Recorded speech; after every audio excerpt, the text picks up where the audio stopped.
One of the best, or the worst, feelings is arriving to your accommodation after a long travel day in a foreign country. Join us as we debate where to stay in Europe. You're listening to Travel FOMO, a podcast for people self-diagnosed with wanderlust. This is the Travel FOMO podcast. My name is Hillary Helton, and I am here with the man who has changed my life by showing me the finer things in life, Jamin, including the finer places to stay. You don't always have to go with the cheapest option. That's right.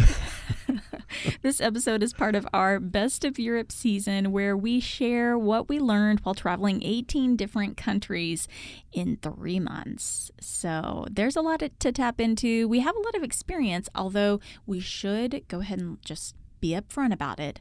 We don't have a lot of 5-star Ritz-Carlton experience. Yeah, we didn't do a lot of fancy places. Right. But we did do a lot of places. I mean, I think the most we ever stayed in one place was 4 nights. And there were some places that were as little as 1 night. So we stayed in a lot of different places. Yeah, we were moving pretty quickly and got to test a lot of different waters. And one of the things that we really want to do in this episode is really compare the difference between staying in a hotel or a home, like an Airbnb or a VRBO or something like that. Is it VRBO or VRBO? Yes. Yes. I think depending on who you're talking to. Okay. It's like GIF or GIF. Yeah, exactly. So we want to compare the difference between the 3 primary places that we stayed, which were hotels versus a home that you could rent out, or a hostel. So those are the 3 things that we really kind of are looking at today. But let's jump right in there with the pros of staying in an Airbnb or a home, so to speak. Jamin, what do you feel like is one of the top ones?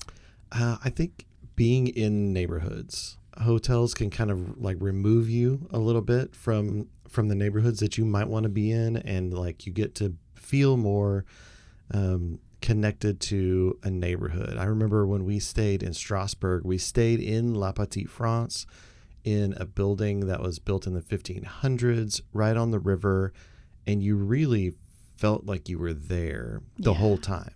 Mm-hmm. I feel like that's a huge reason why you go to Europe, is to feel that feeling of Europe. And when you stay in a home, you get that all the time. Yeah. You're not removed by the hotel environment. Even where we stayed in Edinburgh, we stayed in the grass market area.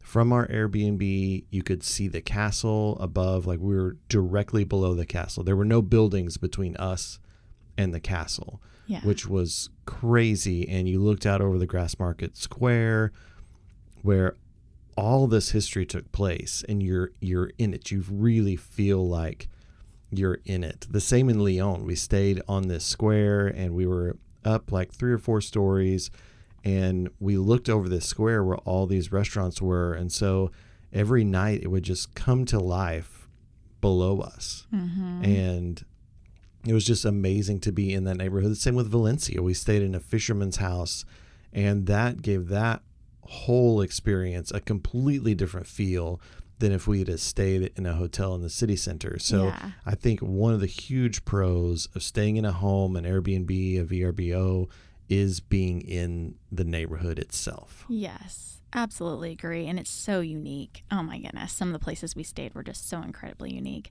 I would also say one of the big pros for us was that there are kitchens, and that really opens the door to some affordable meals that you can have. So for us, we were traveling for a really long time. We couldn't always afford to go outside and eat at a restaurant for breakfast, lunch, and dinner. Right. So it was really nice to be able to go to the grocery store as soon as we arrived somewhere, get what we needed for a few meals, and then be able to eat the local foods at home. And we didn't do that all the time, because we loved going to the restaurants as well and wanting to experience everything. But it helped it be more sustainable financially for us. So that was a big pro. Yeah, and seeing those grocery stores is such a cool thing, place to place, just how different That's they true. are. Another thing is you get that local touch.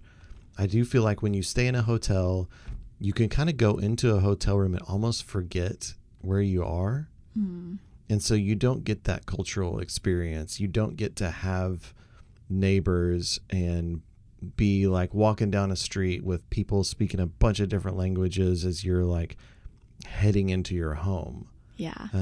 You really feel like you're more immersed in the culture than in a hotel, because hotels have to, like, they can't make each room super unique and all that stuff. It just doesn't make sense. They have to be very uniform.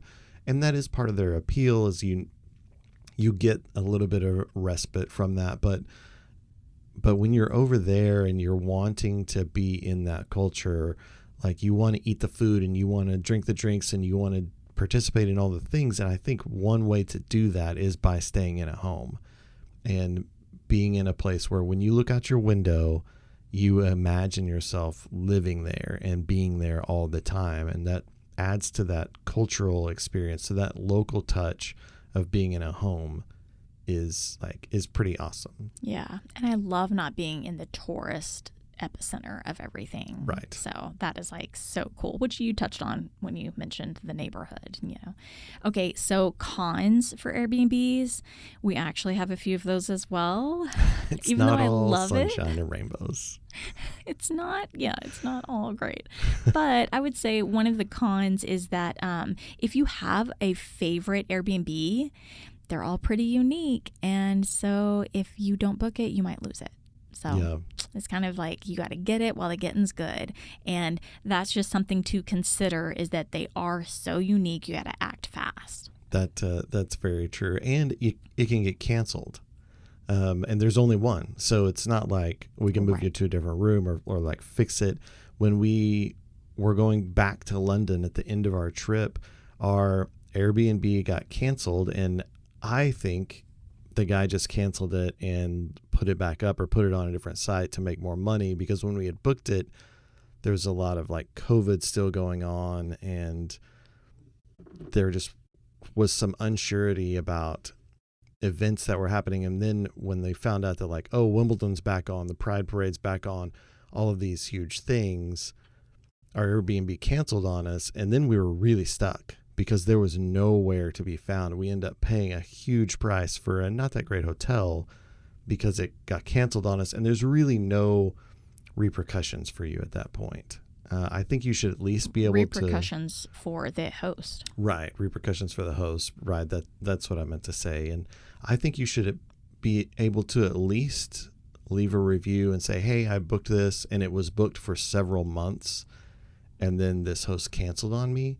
Not really to say that like stuff can't come up and a host can't cancel, but I think if you could see a pattern with a host of that, then that might inform your decision a little more. But that is a pretty big con of the Airbnb, is when it gets canceled from underneath you. Yeah, that's totally a great example. The other thing that is just good to be aware of is that the process of checking in, it's just not the same as a hotel or a hostel. I mean, you can show up to a hotel or a hostel anytime, day or night, 24 hours a day, and you can check in, and it's not a big deal. And it's pretty instant.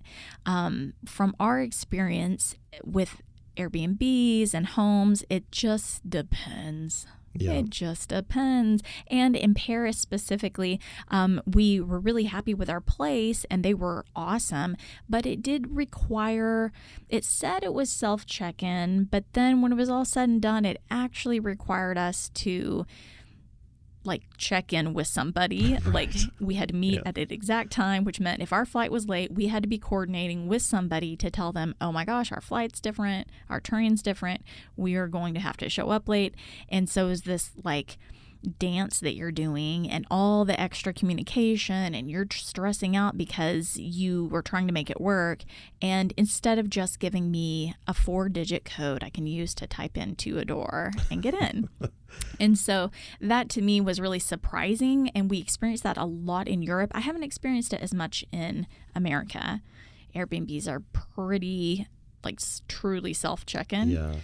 But in Europe, we did see that a lot, and it's just something to consider, because if you have, for us, we also had the Eurail pass, so we were able to travel whenever we wanted, And so it was nice to just be able to be like, well, we'd rather just take a late train if we feel like it at the last second. Right. And not have to be thinking about like, oh, there's one person at the other end of this day. And if I don't time things out exactly how we coordinated it, then we're going to have to change things up for somebody. So I just think that that's definitely a big deal and something to watch for. Yeah, I agree.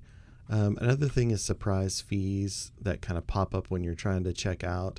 It makes it harder to compare the prices overall if it has like a big service fee. And we found that some cities, there were big service fees everywhere. In other cities, there were little to no service or cleaning fees. Something to consider. I know Airbnb lately has like tried to remedy this a little bit, where with their search tool, you can see total price, like you can toggle a button to see total price, and that's very helpful. So it makes this one not as big a con, but just beware that like that sticker price might have some added stuff to it. Yeah. And the other thing that you don't always realize is that there are also local city fees, which I think is really interesting. And so we would go different places and all of a sudden they'd be like, and we need you to give us $8 cash. Right. Because this is part of something totally different. We can't, and you wouldn't even do it through Airbnb, which was kind of interesting. It was tiny little local nuances. But yeah. Look into the cities you're going to, especially if you're going to a lot of places, because some can sneak up on you. Yeah, for sure.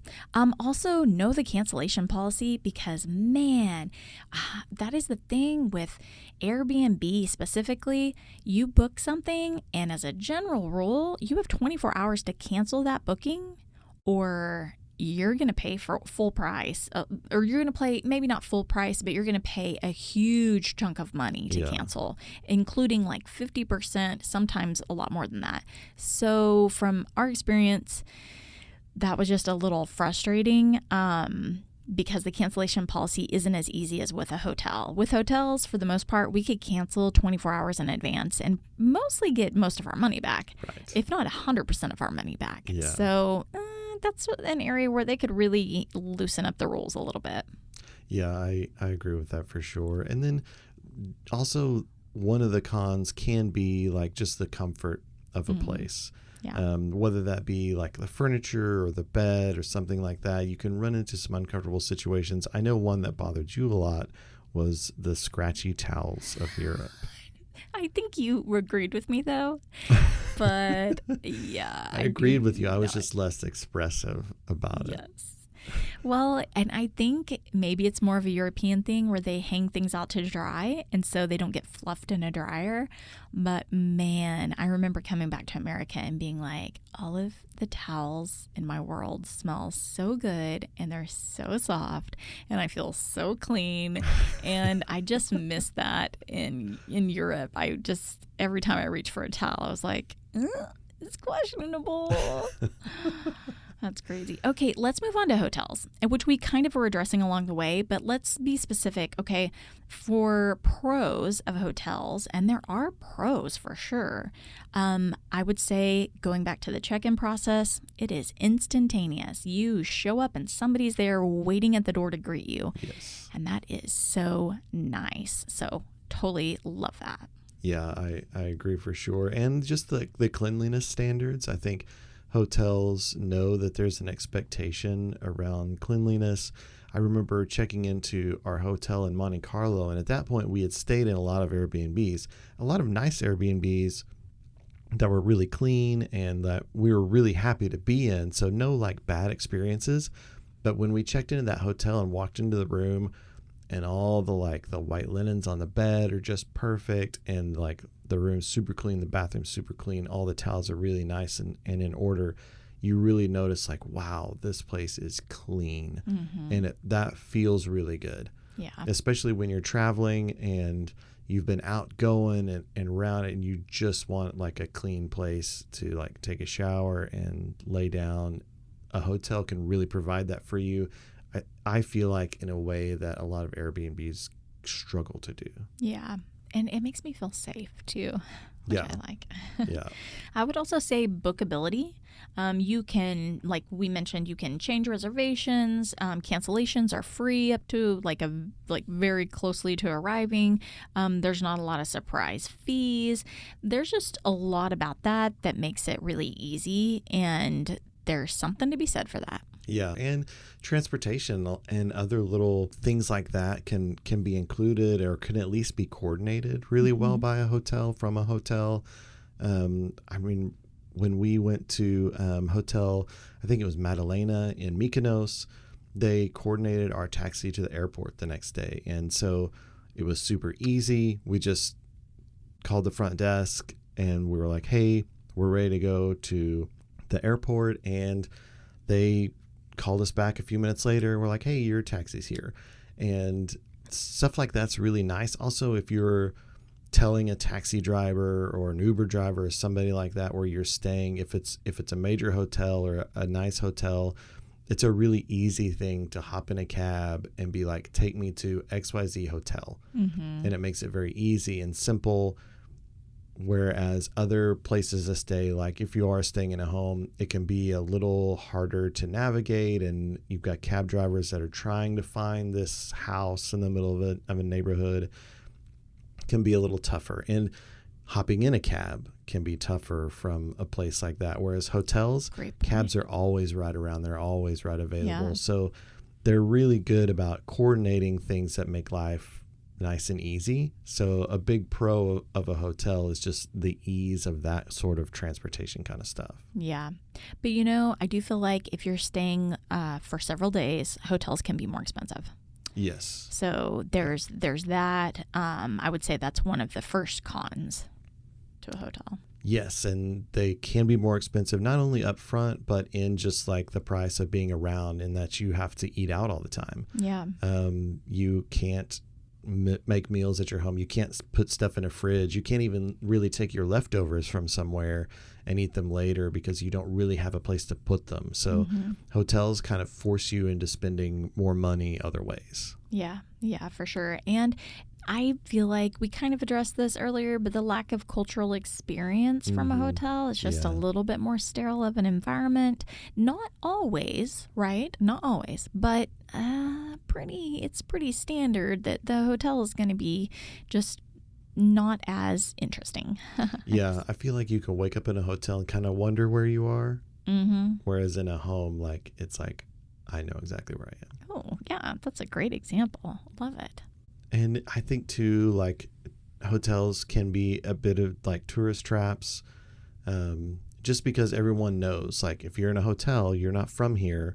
So you get like the people trying to sell you on things, or like the restaurants that are around may or may not be as good because they know it's just people funneling through. Like they don't have to like be consistently good at something because you're only going to be there one time. So they can kind of be a bit of a tourist trap. Okay, let's talk about hostels, which not everyone has experienced hostels. So it kind of bears maybe even setting the scene. And so just for those of you who aren't as familiar, hostels are a place where people can go and they can stay for at a much more affordable price.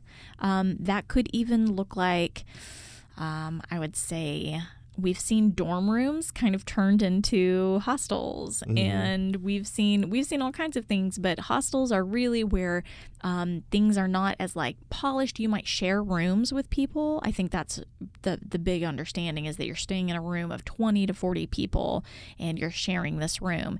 One of the myths is that that's not always true. Nowadays, they've learned that like people do really like their privacy and their safety. And so they're offering a lot more hostels that have private rooms, and they come with a price, but they're still more affordable. You might still share a bathroom with other people.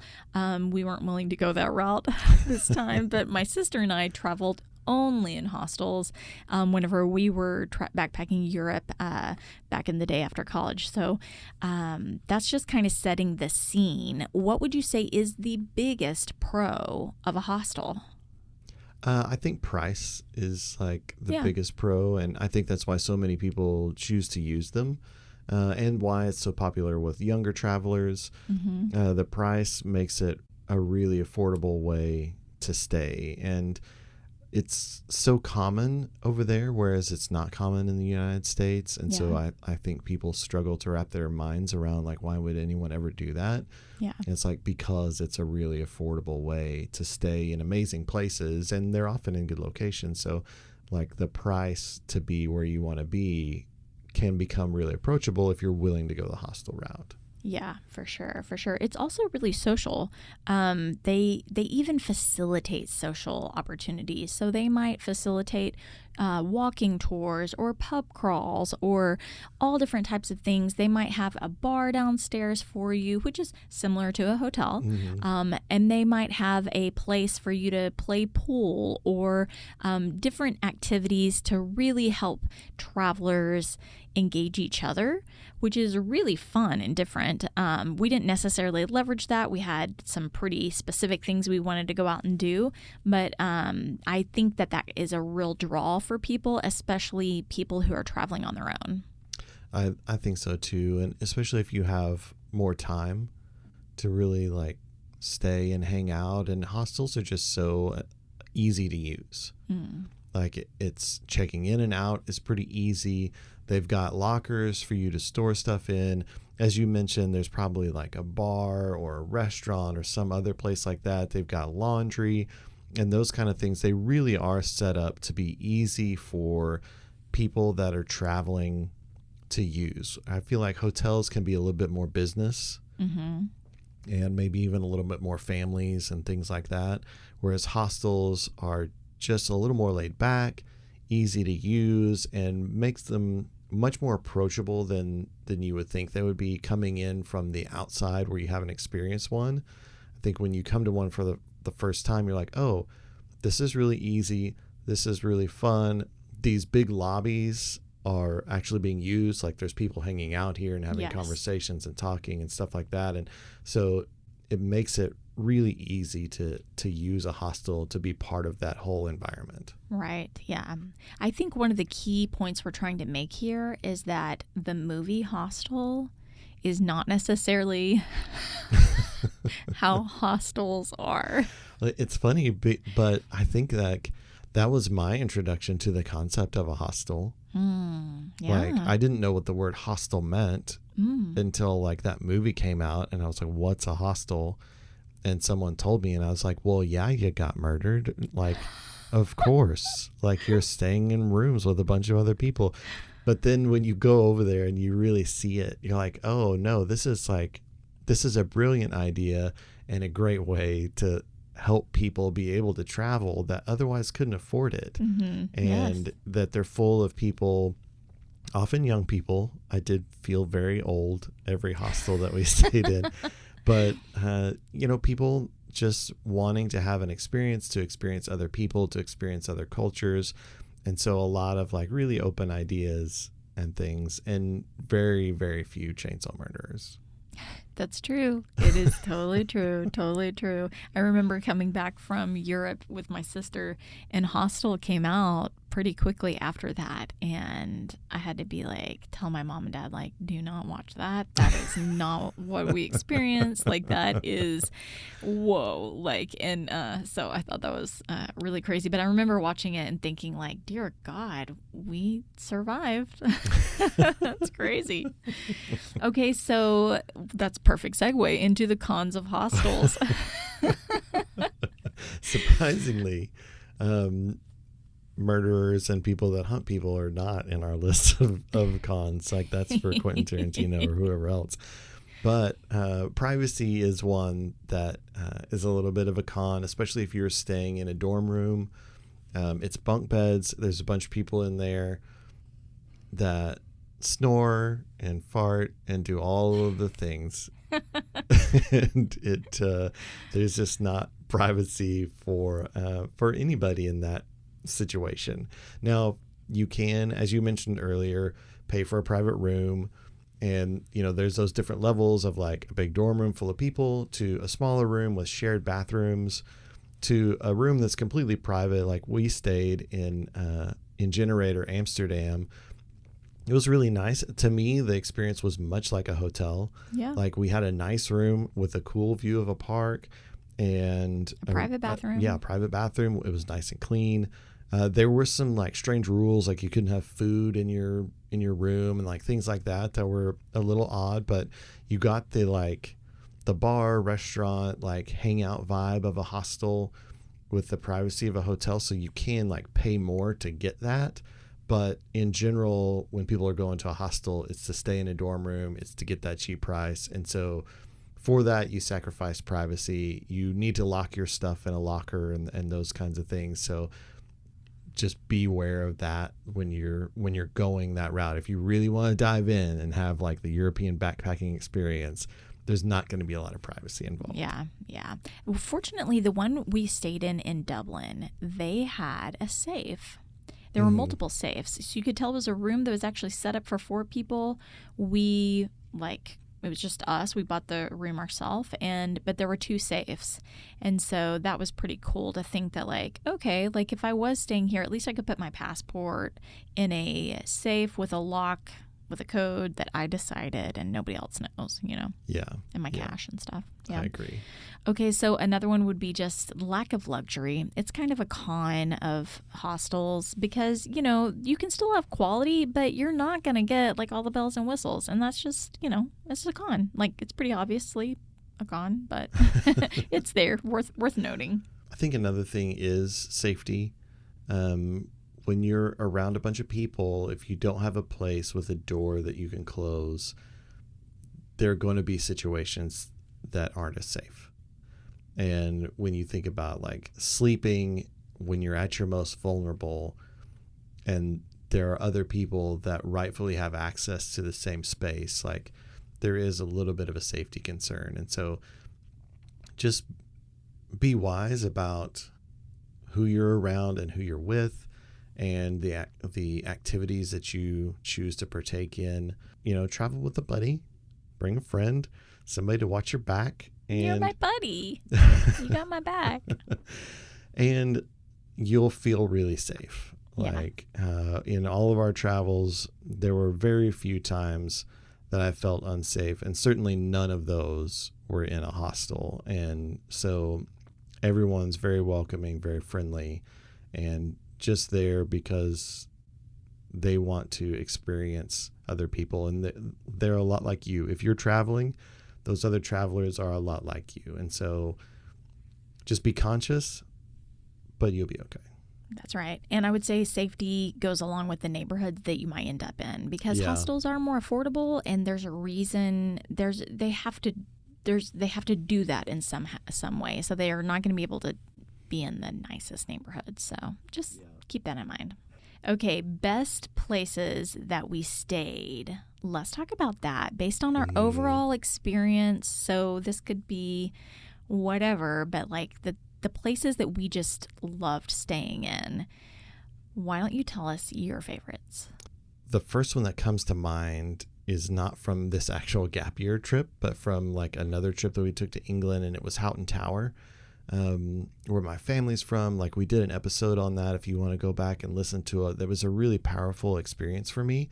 But they actually have an apartment where you can stay in the castle, and they call it the Irishman's Tower.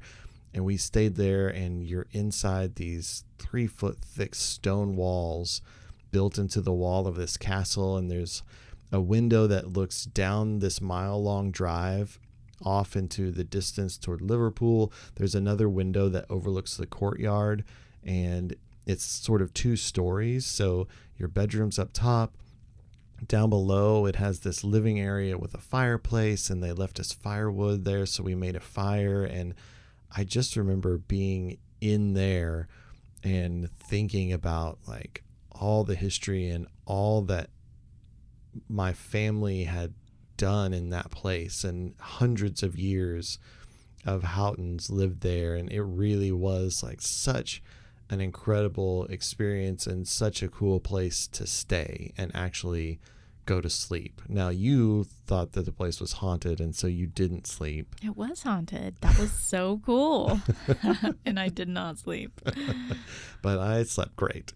Another one for me was Edinburgh. And that's actually from this trip. Like, you can go back and listen to that episode and watch that episode. But we stayed in the grass market area, and one of our windows from our Airbnb, you could actually see the castle. Like, there were no buildings between us and the castle. So you're down at the foot of this hill looking up at the castle, and I would just like walk over to that window and look up at the castle. I don't know how many times I did that while we stayed there, but it was such a cool place and such an amazing way to constantly be reminded of where you were. I loved staying in that Airbnb, and there were so many others. Like in Strasbourg, we stayed in La Patrie, France, right on the river. In Venice, we stayed on the Grand Canal and like had these amazing views from this place that used to be a palace, where you could just like look out over the Grand Canal. And I like Santorini was cool. There were just so many great places that just like brought you in and became such a part of the experience. Yes, for sure. And I would actually say Santorini, that's a great note for me to rattle off my best places, because Santorini was at the top of mine. Just in terms of accommodations, it was a surprise trip for us. We booked it at the last minute. We had only planned a day trip to Santorini, and because of ferry issues, we decided that we were really just going to have to stay the night. And so we went, and we were really debating it because we were going to spend hundreds more dollars than we expected. Yeah. And we went ahead and did it. And I am so glad that we did. And we had the coolest suite. There was like a standalone building along this little walking path with all these other suites that were super private. And we had our own plunge pool. And the coolest part is that we were at the very end of this little trail, and all we had was open prairie grass in front of us and all around us. Like you would need binoculars to see people around you. Mm-hmm. That's how private it was. And so we got to see the sun set. No, we got to see the sun rise over there, which was it was just incredible. It was beautiful. And that just really like resonates with me and really gave me this feeling of like, this is exactly how I wanted to experience Santorini. It was so cool. Yeah. I loved it. And then one of the other places that I really loved was Valencia, because you had mentioned a minute ago, we stayed in an old fisherman's wharf area in an old fisherman's home. And I cannot tell you how unique this place was. They had refurbished it and spent years refurbishing it with great detail. And the tile on the floor was so intricate and artistic. And then the tile on the walls, on both sides of the walls, it would be at least 3 feet high. And you've got all this tile on the walls, and then in all of these really ornate wooden doors and everything, and the doorknobs were interesting, and just everything was so colorful and intricate and thoughtful. Yeah. And I really loved that place. And then also we were in this neighborhood where you kind of like look around and you're like, I mean, it's old. It's really old, but it's the streets are swept. They're actually swept. They were clean. There wasn't trash. And it looked like maybe a little rough and run down, but it was taken care of. People loved their little neighborhood. And I just really thought that was sweet. And being so close to the beach was awesome too. So that was definitely another excellent one. And we stayed in Český Krumlov. Yeah. Oh, I loved that. We were like it was a little Airbnb, but it was very small. It was more like I would say it was a little bit more like a hotel. Like a boutique hotel. Yeah, like a boutique hotel. But we reserved it through Airbnb, and it was on the river. We could hear the water all night long. You had this incredible view across the river of all of this old part of the city, and we had our own outdoor patio, and just the experience of it all was it was just really, really special. It was really special. And just so you guys know, Český Krumlov is in Czech Republic. Mm-hmm. So it's definitely a cool place to go, and I highly recommend it. If you're going to Prague, you should definitely hit it up. So, and we had a lot of other great places, but those are the ones that really come to mind for me. So there can't be great places without there being bad places. Dun, dun, dun. So if there's a top of the list, there has to be a bottom of the list. That's true. So bottom of the list, what would you say are your like, yeah, I probably would like to have that one back? Well, those are pretty easy because you tend to remember. I would say Innsbruck. We like the city. It's a great city. Yes. It did rain on us a lot, so we didn't get to do the hiking we thought we would and stuff. But it was nice. But our Airbnb was okay. It Right. was like kind of felt like maybe a 19-year-old boy lived there. It's Oh, very actually, it mismatched. definitely felt like that. Remember the toilet seat?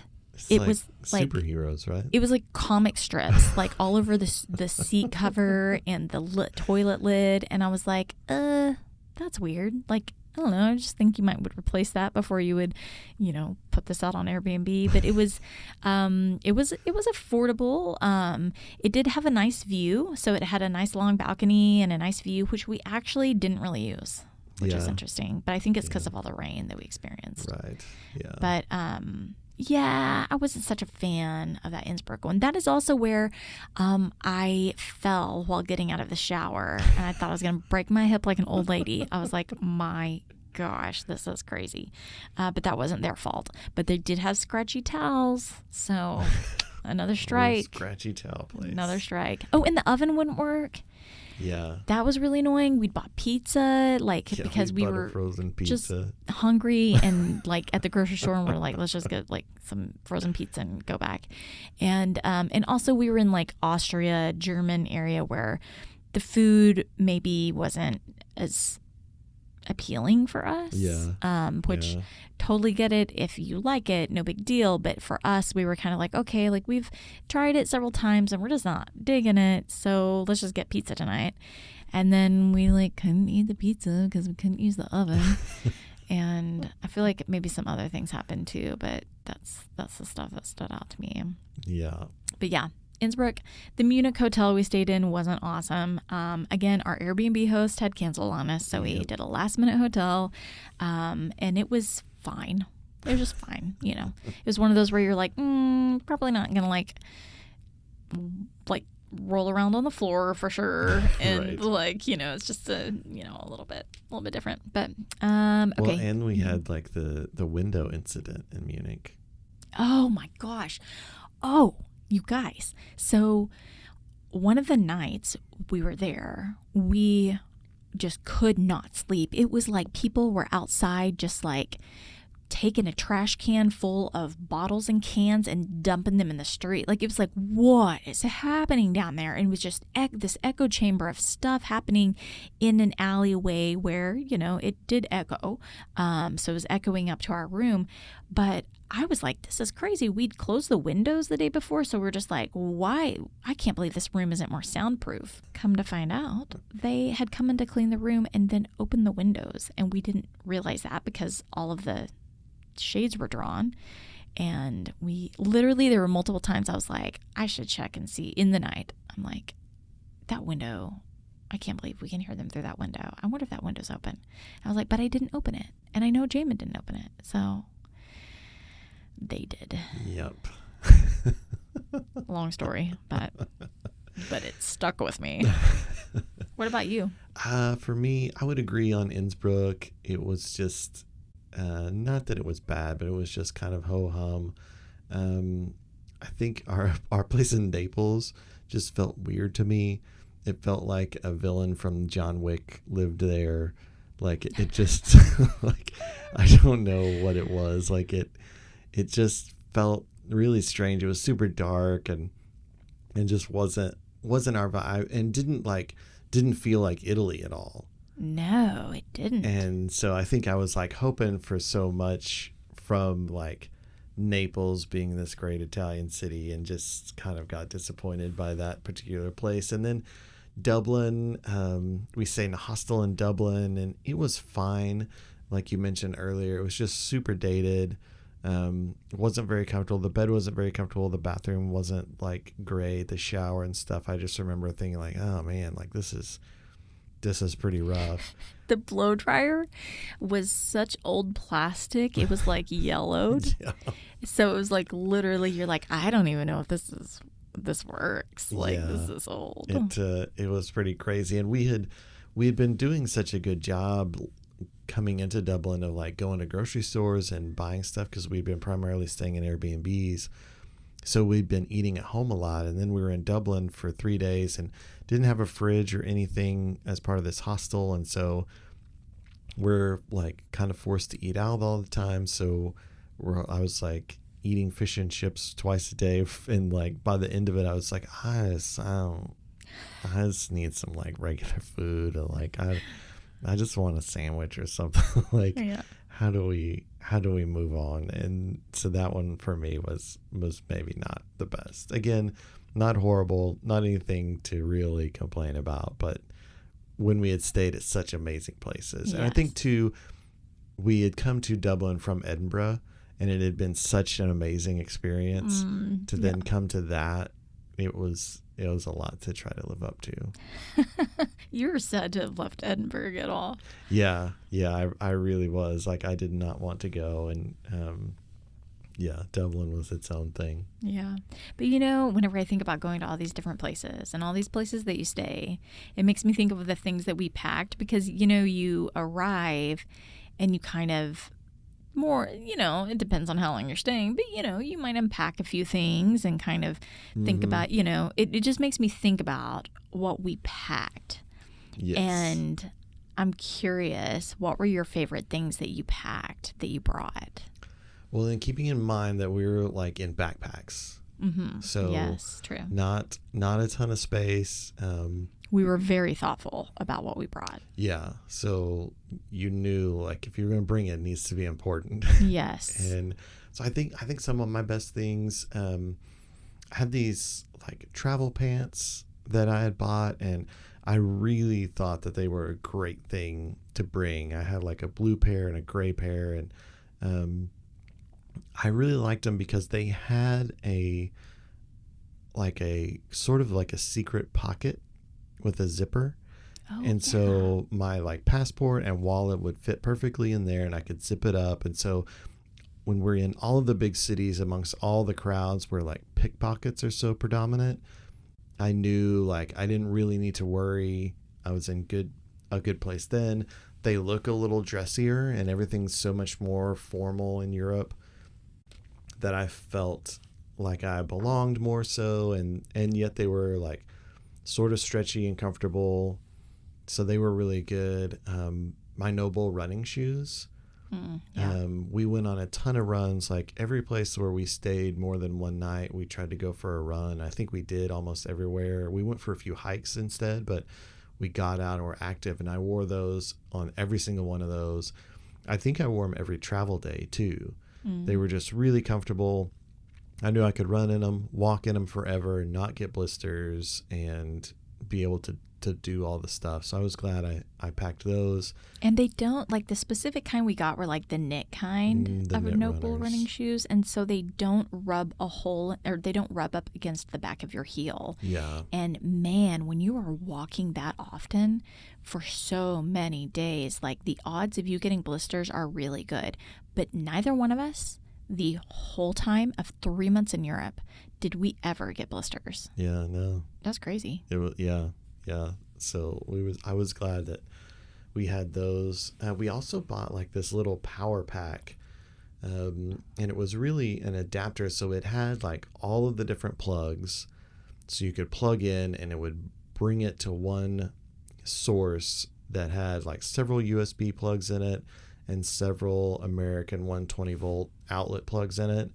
And we would get that thing out and plug it in and start charging laptops and cameras and watches and phones, and like it would be this like just octopus of power in every place that we stayed, and meant that we only had to have one adapter plugged in, and we were good to like charge everything. And without that, I feel like we would have needed a million adapters. Yeah, and it would have been like just standing in line to like charge stuff the whole time. So Yeah.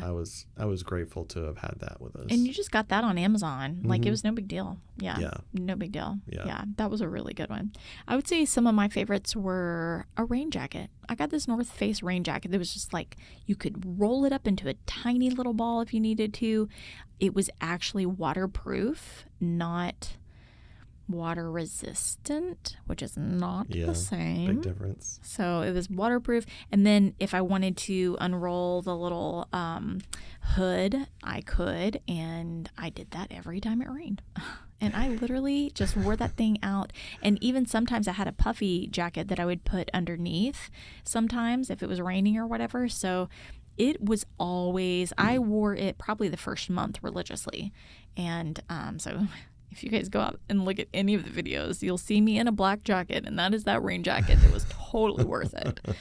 One of the other things that I loved, these are just like weird little quirky things, but I had this loofah towel that a friend had given me, Sherry. Thank you, Sherry. And I freaking loved it because you didn't ever have to worry about if there was a washcloth in the place that you're staying.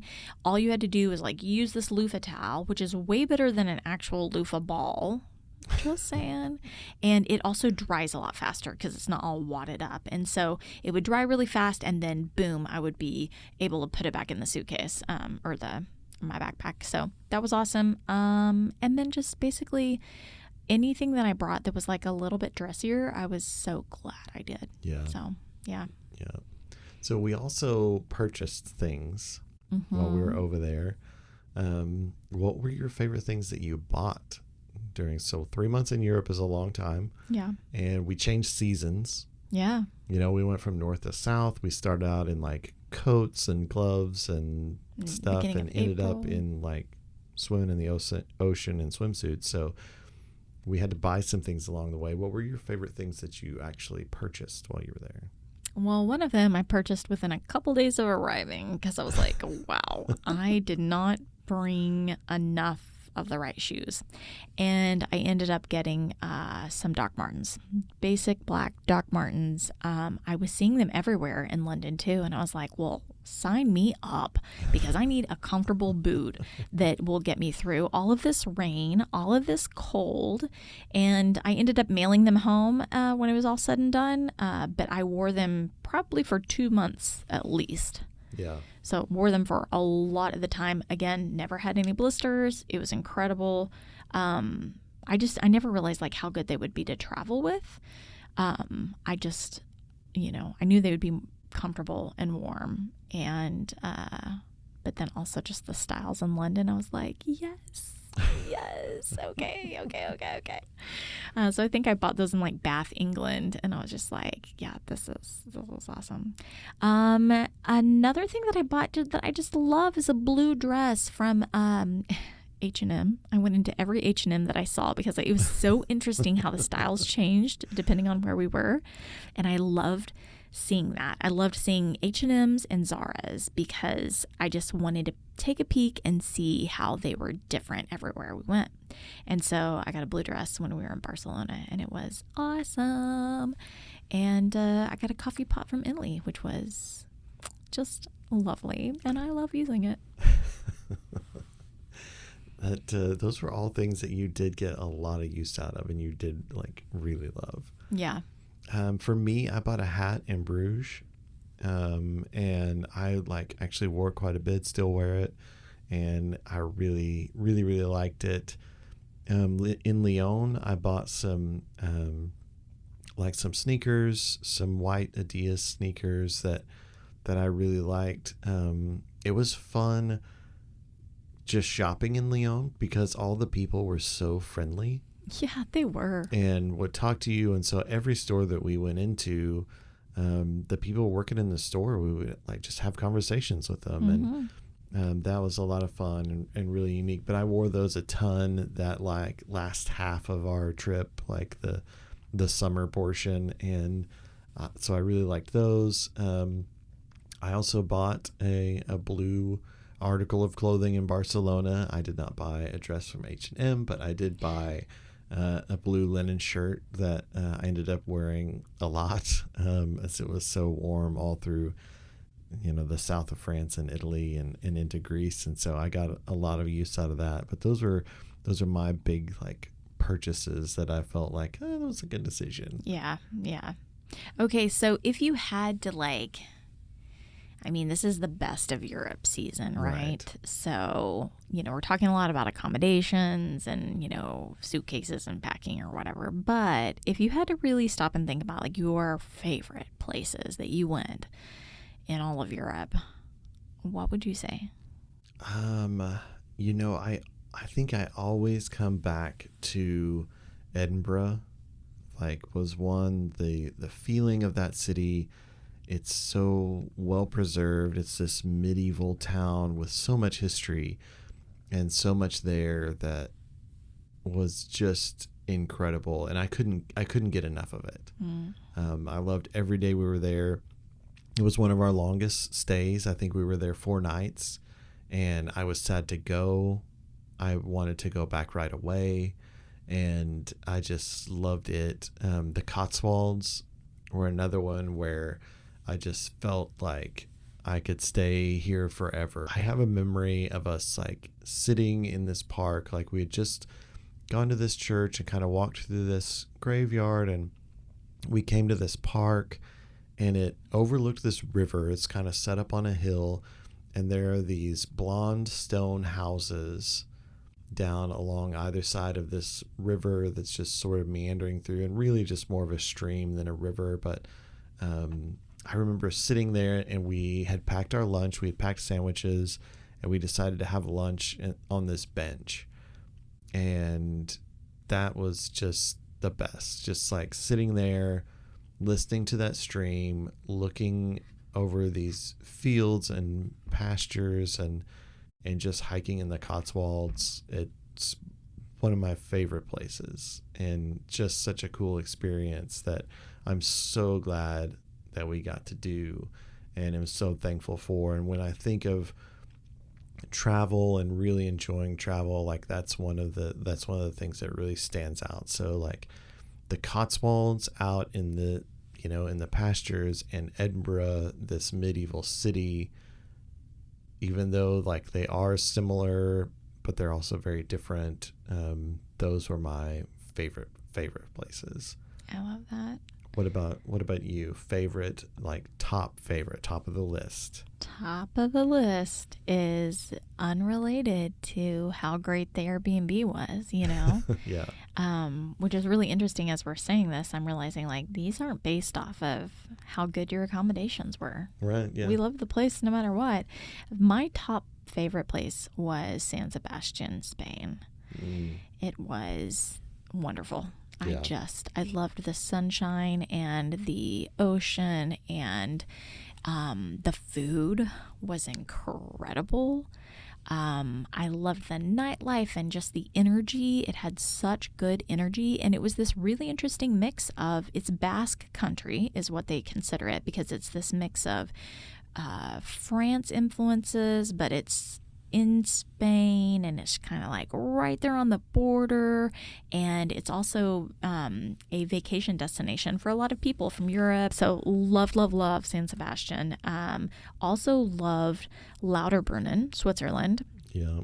Oh, I just love Switzerland, and Lauterbrunnen, I had it on my radar for a few years, and just, it's this incredible, it's got this one little train that'll take you through it, but it's this incredible little valley where they've got waterfalls, and I think 72 waterfalls to be exact. Yeah. There's little cows with the huge bells on them, and they've got all kinds of, it's just gorgeous. And the valley itself is so steep, like on both sides of you just look up, and it's just like walls of earth on all sides of you, and so it creates this really narrow place with huge mountains all around you. And that's also where we paraglided, which was lovely. So it was cool. so freaking cool.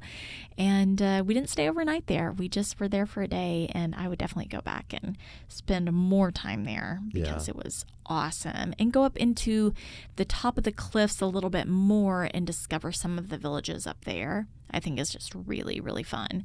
And then I loved Greece. I loved the Greek islands. I loved Athens. Athens was a shock how much we loved it. Yeah. And it really was a little maybe sketchy in some places. You kind of felt like, oh no, is this like okay? But then you kind of start to realize like, no, this is fine. It's just really old and there's graffiti everywhere, but you're okay. Like it's fine. And so that was pretty cool. And I just loved the incredible mix of like, you look up and you're seeing these ancient sites all over the place, and they're all lit up at night because they know how precious these places are. And so they're protecting them and they're featuring them all across the city. And then right next to you is some like super cool place to eat that's crazy modern and live music and all kinds of stuff. And the way they join the old and new is just really, really cool. And I love that. I thought that was awesome. Yeah, that was a great experience. So many good places, so many amazing places to stay in Europe, so many good experiences. Yeah. If you're interested in specifics about any of these that were mentioned today, we do have episodes, both podcast and YouTube episodes out there for you to go take a look at. Please go out and follow us on social media, TikTok, Instagram, Facebook, and as I mentioned, YouTube. We're those places, so you can connect with us more there. We just want to bring you along and make you a part of our journey. So hopefully you've enjoyed this episode. If you did, go out and check out the rest of our stuff. We also have a way for you guys to get in contact with us because we love to hear your stories. And I'm so excited that we have a story to share from Mary. And Mary has been following us on Instagram. We've been following her, honestly, and we just love seeing her travels. And so it's been fun to engage her. And now we have an actual story to share from her. So we're going to read that for you. This is from an email that we got from her recently. And she talks a little bit about her own time in Europe. So check this out. Okay, Mary said, your latest episode about getting around Europe reminded me of an overnight ferry my husband and I took in 2012. It was our first international trip together, and we were traveling from the Netherlands to London.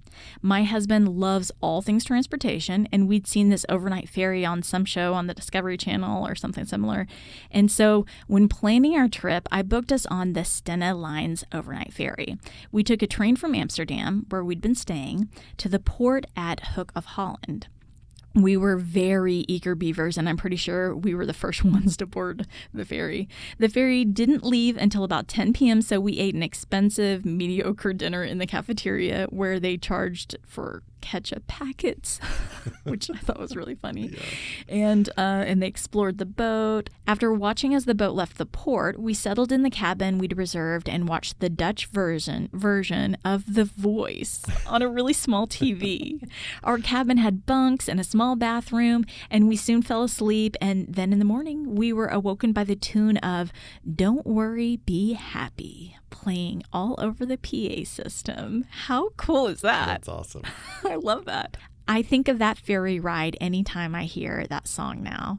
We disembarked in Harwich, England, and took the train to London. Overall, it was a fun experience and saved us a night in a hotel room while getting from point A to point B. Mary also gave us some tips that we could share with you on how to get around, and her tip was to use the Seat 61 website for train travel planning. The man in Seat 61 has information on all the trains in Europe and other places, including how to book them easily and often how to get the best deal.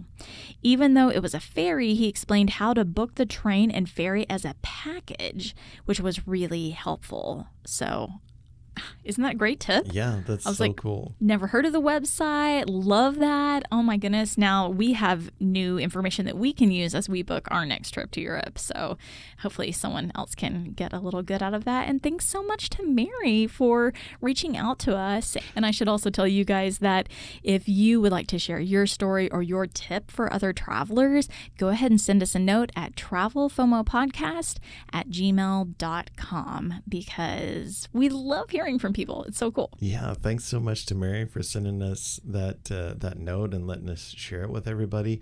And I like another amazing way to find accommodation that also like serves a purpose. Yes. Like doing an overnight on like a ferry like that. There are overnight trains and things too. Like, so that's a very creative way to get from point A to point B. And like she said, save a hotel room. So yes. Like, way to go, Mary. I know. And I love that we got that from her right now because it's this perfect mix of last episode that we put out about train travel or about travel and transportation. Mm-hmm. And then it also leans into accommodation, which we talked about today. So very cool. Yeah.